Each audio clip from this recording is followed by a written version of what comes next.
Тус санны хамт олон цаг хугацаатай уралдан шинэ мэдээллийг уншигч олондоо хүргэхээс гадна улс их орон хүний хөгжлийн төлөө өөрийн ухамсарт амьдралаа зориулж гар бие оролцсон бүтээн байгуулсан сайн үсэн эздэг олон нийтэд сурталчилж нийгмийн хариуцлага хэрэгжүүлсээр ирсэн. Тийм ч учраас өнгөрсөн 2011 онд тууштай улс төрч хүмүүнлэгийн үүсэлтэн нийгмийн хариуцлага хэрэгжүүлэгч байгууллага иргэн бүтээн байгуулагч компани гэсэн 4 номинацаар 44 шилдэгүүдийг шалгаруулж байсан. Энэ жилийн хувьд дээрх 4 номинацаар 60 шилдэгүүдийг шалгаруулжээ. Маш олон сайн үлсийг бол тийм ээ энэ эмнэлгийн, эрүүл мэндийн, боловсролын, улс төрийн эдийн засгийн салбар бүтээн байгуулалтын салбарт хийгдэж байна. За энэ хүмүүсийг бол мэдээж оны одоо тийм төгсгөлд сурталчилж бас тэр хүмүүст бас бид нар бүтээсэн үйлсэнд ийм уран дэмбүхнүүд ер нь бол хэл мэдээллийн байгууллагуудын бас нийгмийн харилцаа ухамсарлаж хийгдэж байгаа бас ажлуудын нэг л гэж үздэг. Тэгээ энэ ажлыг хийж энд өнөөдөр цугларч байгаа энэ сайхан одоо үйлсэнгүүдтэй хамт байж энэ хүмүүсийг ингээд олон нийтэд сурчлах гэдэг миний хувьд бол маш их баяртай байгаа. Энэ удаагийн санал асуулгад олон нийтээс давхцсан тоогоод 4 номинацид 120 гаруй улс төрч иргэн байгууллагын нэрийг дэвшүүлж 37 мянга гаруй хүн саналаа өгсөн байна. Тэдгээр номинац тус бүрээс хамгийн олон санал авсан эхний 15 нэр дэвшигчтэй өнөөдөр тодруулсан. Дүүргийн хэмжээ сүүлүүд маш сургууль баригдаж байгаа.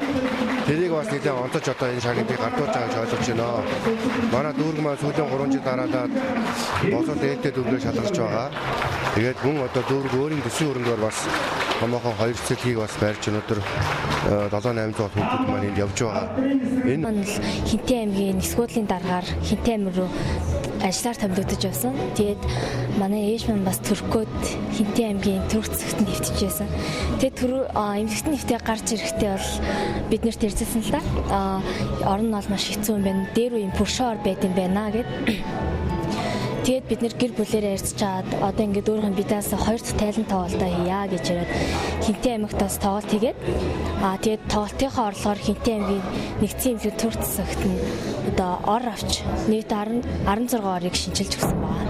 Цэцэрлэгийн ажил маань одоо нэг бас анх дөнгөж хичээсээ бол 60% явж байна.